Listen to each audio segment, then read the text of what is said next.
రాజకీయమంతా YS వివేక చుట్టే తిరుగుతోంది. విపక్షాలన్నీ వైసీపీని, ముఖ్యంగా ఆ పార్టీ ఎంపీ అవినాష్ రెడ్డి, జగన్ను టార్గెట్ చేస్తున్నాయి. వైఎస్ కుటుంబంలో ఆ అన్నదమ్ములపై యుద్ధం ప్రకటించిన అక్కా చెల్లెళ్లు ఎన్నికల ప్రచారంలో వివేక హత్యనే ఆయుధంగా మార్చుకున్నారు. సొంత బాబాయిని హత్య చేసిన వారికే జగన్ మళ్లీ సీటిచ్చారని వైఎస్ షర్మిల, సునీతలు డైరెక్ట్గా జగన్ని టార్గెట్ చేస్తున్నారు. వైఎస్ సిస్టర్స్ ప్రచారంతోనే ఉక్కిరి బిక్కిరి అవుతున్న వైసీపీ పెద్దలు ఇప్పుడు జగన్ సొంత మేనమామ చేసిన వ్యాఖ్యలతో తలలు పట్టుకుంటున్నారట.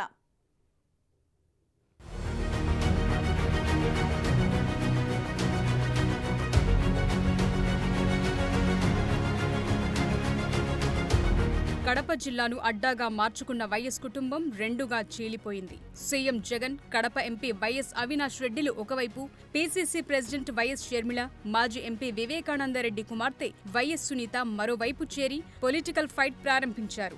2 సార్లు పులివెందుల ఎమ్మెల్యేగా, కడప ఎంపీగా గెలిచిన మాజీ మంత్రి వైఎస్ వివేకానందరెడ్డి హత్య కేసులో ప్రస్తుత Kadapa YCP MP YS Avinash Reddy, ఆయన తండ్రి, జగన్ బాబాయ్ అయిన భాస్కర్ రెడ్డి నిందితులుగా ఉన్నారు. తండ్రి హత్య కేసుకు సంబంధించి అటు జగన్తో పాటు అవినాష్ ఫ్యామిలీపై వివేక కుమార్తె డాక్టర్ వైఎస్ సునీత న్యాయ పోరాటం చేస్తున్నారు. తన తండ్రి హత్య కేసులో వైఎస్ భాస్కర్ రెడ్డి, అవినాష్ రెడ్డిలను సీబీఐ నిందితుడిగా తేల్చిందని, అలాంటి వ్యక్తికి ఎంపీ టికెట్ ఇచ్చి ఓట్లు వేయాలని అడగటం సిగ్గుచేటని విమర్శిస్తున్నారు.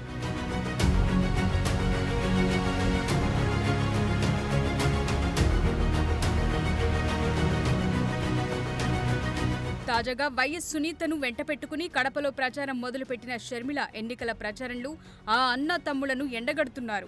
బాబాయ్ హంతకులకు ఓటు వేస్తారా అని అడుగుతూ సొంత బాబాయిని చంపిన వారికి జగన్ టికెట్ ఇవ్వటం దుర్మార్గమని ఫైర్ అవుతున్నారు. వారి నిర్వాకం వల్ల తన చెల్లి సునీత డాక్టర్ వృత్తిని వదులుకుని కోర్టుల చుట్టూ తిరగాల్సి వస్తోందని ఆవేదన వ్యక్తం చేస్తున్నారు.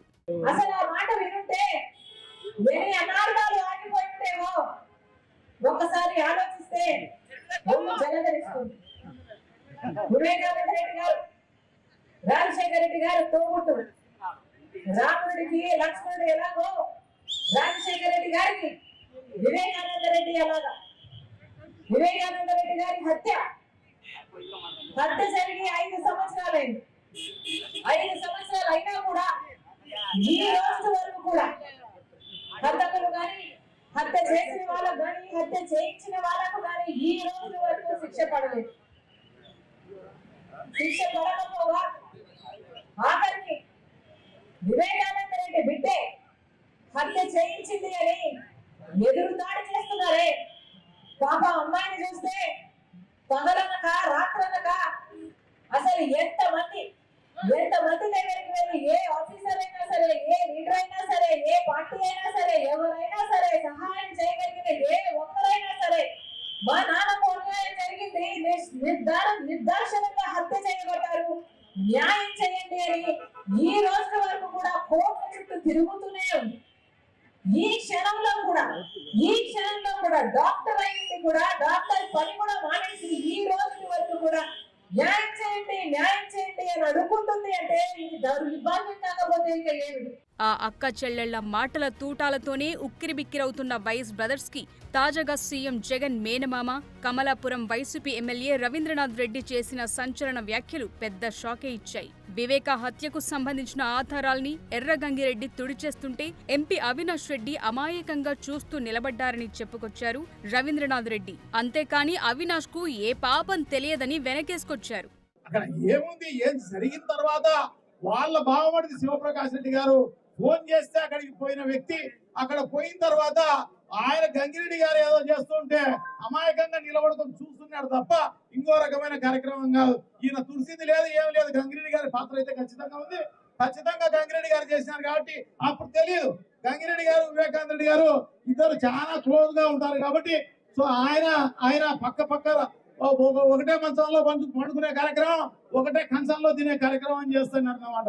ఎర్రగంగిరెడ్డి అని చెప్పేసి వివేకానంద రెడ్డి కమ్మడి ఉంటాడు అన్నమాట. ఆయన పాత్ర ఖచ్చితంగా ఉంది. సో ఆయన చేస్తూ ఉంటే ఈయన ఆపలేకపోయి ఉండొచ్చు. ఎందుకంటే ఎంతో క్లోజ్ గా వివేకానంద రెడ్డికి చాలా క్లోజ్ గా ఉండే వ్యక్తి ఈయన ఏదో చేస్తున్నాడులే అని చెప్పేసి అనుకుని ఉండవచ్చు అనమాట.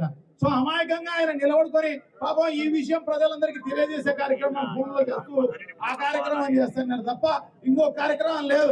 కానీ ఈయన కట్టడం అనేది నిజంగా కూడా చాలా దారుణం, చాలా నిజంగా కూడా అన్యాయం.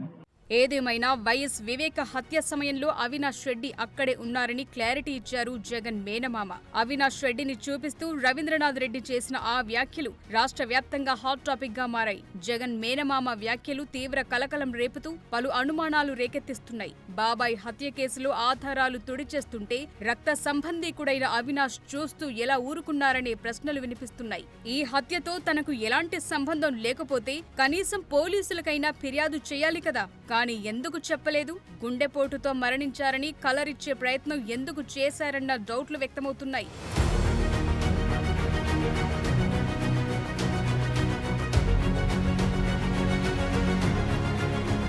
మాజీ మంత్రి వైఎస్ వివేకానందరెడ్డి హత్య కేసులో ఏవన్ నిందితుడిగా ఉన్న ఎర్ర గంగిరెడ్డి బెయిల్పై బయటకొచ్చి కోర్టు ఆదేశాలతో తిరిగి లొంగిపోయి జైల్లో ఉన్నాడు.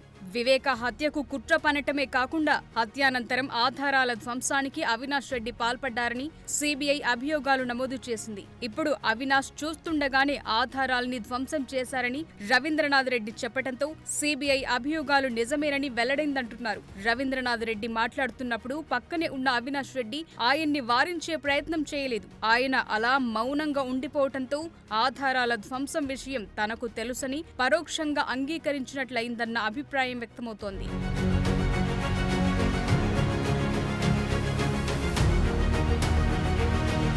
ఏపీసీసీ అధ్యక్షురాలు వైఎస్ షర్మిలపై కూడా రవీంద్రనాథ్ రెడ్డి ఘాటు వ్యాఖ్యలు చేశారు. పుట్టింటి వాళ్లు బాగుండాలని ఆడపడుచులు కోరుకుంటారని, అయితే షర్మిల మాత్రం చెడు కోరుకుంటున్నారని మండిపడ్డారు. ఈ ఎన్నికల్లో ఆమెను ఓడించి అవినాష్ రెడ్డిని భారీ మెజార్టీతో ఎంపీగా గెలిపించాలని కోరారు. చిరంజీవి ప్రజారాజ్యం పార్టీని అమ్ముకున్నట్లు తెలంగాణలో పార్టీని అమ్మేసిన షర్మిల ఆంధ్రాకు వచ్చారని కమలాపురం ఎమ్మెల్యే సొంత మేనకోడలిపై చేసిన వ్యాఖ్యలు కలకలం రేపుతున్నాయి.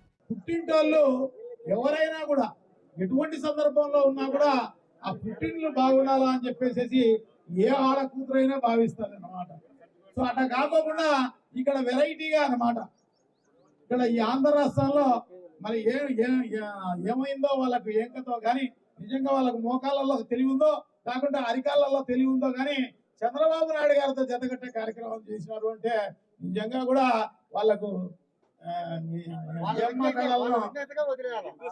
వాళ్ళ విజ్ఞతగా వదిలేయాల్సిన ఇదన్నమాట. సో ప్రజలందరూ కూడా బాగా అర్థం చేసుకుని ఉంటారు వాళ్ళను. సో డెఫినెట్ గా అవినాష్ రెడ్డి గారు షర్మిల గారి మీద ఎన్ని లక్షల మెజారిటీ, 5,50,000 మెజారిటీ ఖచ్చితంగా గెలవాలి అని చెప్పేసి మనమందరం కూడా దానికి సిద్ధంగా ఉండాలి. మనమందరం కూడా గట్టిగా పనిచేయాలి అని చెప్పేసి మీకు అందరికీ కూడా విజ్ఞప్తి చేస్తానా. ఎందుకంటే షర్మిలమ్మ నిజంగా కూడా ఆమె తెలంగాణకు పోయింది, మంచిది. తెలంగాణలో వైఎస్ఆర్ కాంగ్రెస్ పార్టీ అక్కడ లేదు. సో డెఫినెట్ గా మనం అందరం కూడా సపోర్ట్ చేయాలి అని చెప్పేసి మేమందరం కూడా సపోర్ట్ చేయడం జరిగింది. కానీ ఆ తెలంగాణలో పోటీనే చేయలేదు అనమాట. ఆడ పోటీనే చేయకుండా ఆ పార్టీని అమ్మే కార్యక్రమం చేసింది అనమాట కాంగ్రెస్ పార్టీకి. సో ఆ పార్టీని అమ్మేసి గతంలో చిరంజీవి గారు అమ్మేసినారన్నమాట ప్రజారాజ్యం పార్టీని. ఆ రకంగా ఈమె కాంగ్రెస్ పార్టీకి అమ్మేసి ఆ నుంచి ఆంధ్ర రాష్ట్రానికి వచ్చింది అనమాట.